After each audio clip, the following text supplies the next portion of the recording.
So today we are at a farm, and this is our harvest house, or was for the night anyway. We're about to go in and have a look and see what this farm sells.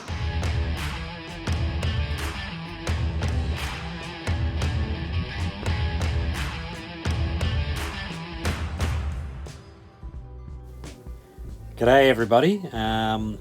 Well, at this part of the journey we are about to stay on a farm, yet another harvest house.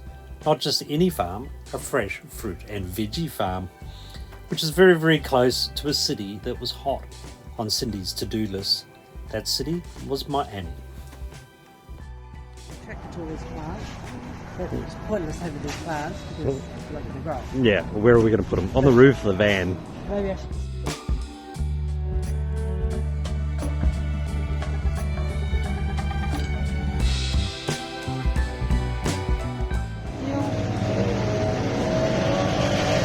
Basil.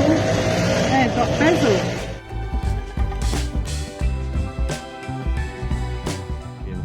Really good question. What is this machine?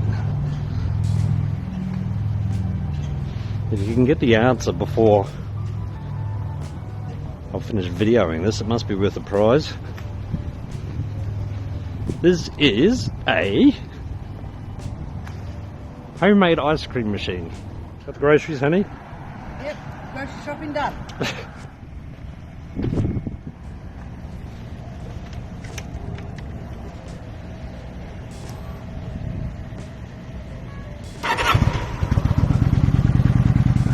on, honey, I'll go back.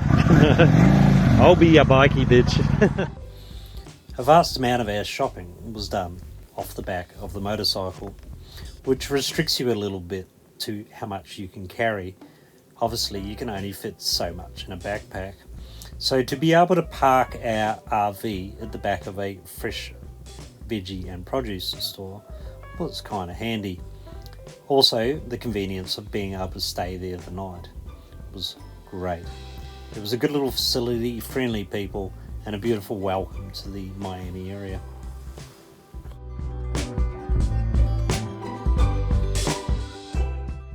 So we jumped on the bike and rode our way into Miami. This is a good way of managing things. We do not need to pay large amounts of money for accommodation, nor do you need to try and navigate your 31-foot RV with a trailer on the back and a motorbike through city streets. The better way for us was to plant the vehicle, the RV, on the outskirts of town and find our way in on the bike and try and navigate the best we could to wherever we thought we might want to be.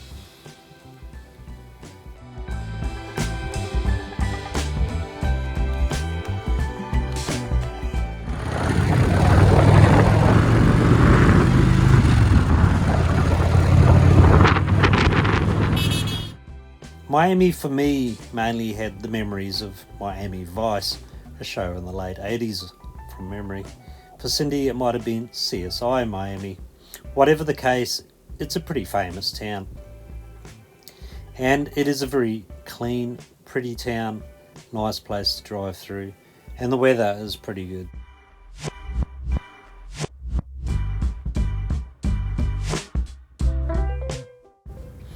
What was not so good, however, was my navigation. And as we sat on the foreshore of Miami, overlooking what turned out to be Miami Beach in the distance, it looked very, very clear to me that you simply needed to drive over a bridge. As it turns out, that was far from true. We actually ended up riding right round Miami. Cindy's skill with the camera on the back of the bike is to be commended. It is hard enough sitting on the back of a motorcycle, entrusting somebody like myself, let alone holding a camera on highways with traffic going past you at stupid speeds, not that far from rush hour, going over huge bridges, and still being able to keep focus on where you are and what you're doing.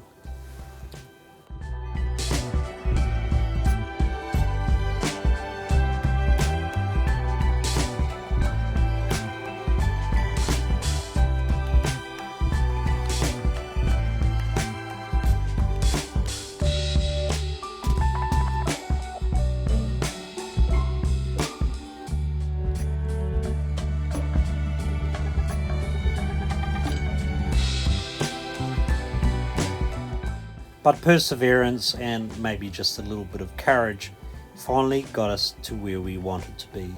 And that, of course, was Miami Beach.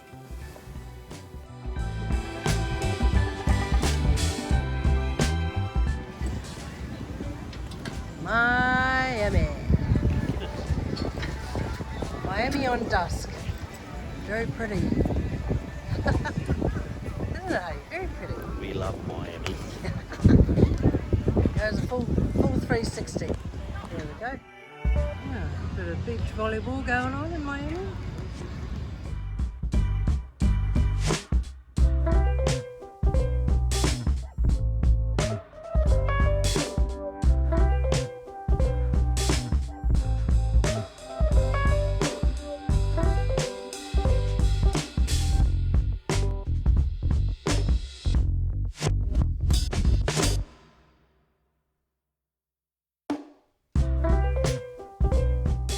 If there's one thing that Australians have a pretty good understanding of, I guess it's got to be beaches.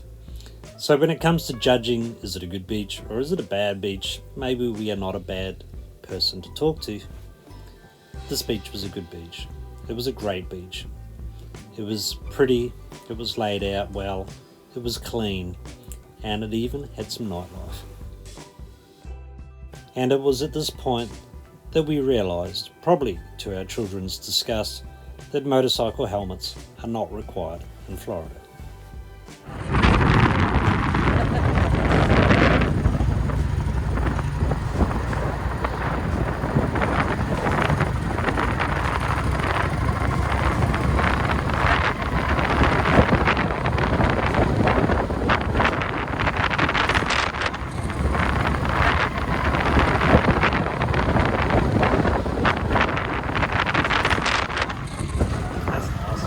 Oh yeah, it's lovely. Okay. Oh, it's a fucking spot. Right, ready?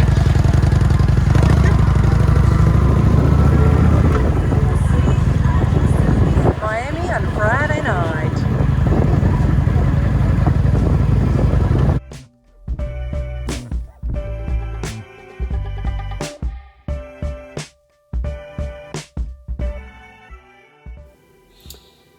And once again, thanks to the somewhat amazing photographic skills of my darling wife Cindy, we managed to get some footage as we rode down the beach strip of Miami.